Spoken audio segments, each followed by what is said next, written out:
So yesterday and last night, we had some crazy wind.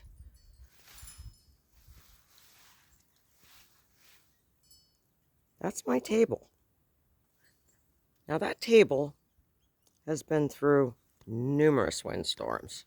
2 years ago, we had weekly storms that ravaged the down East Coast.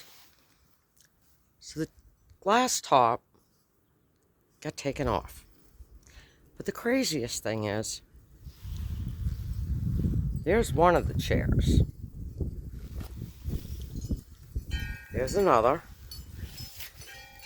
And the third one is way over there.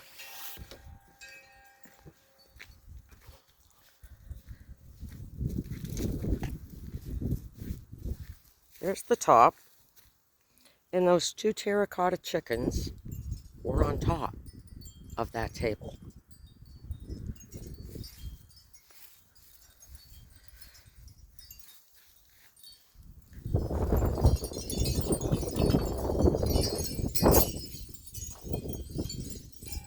Crazy.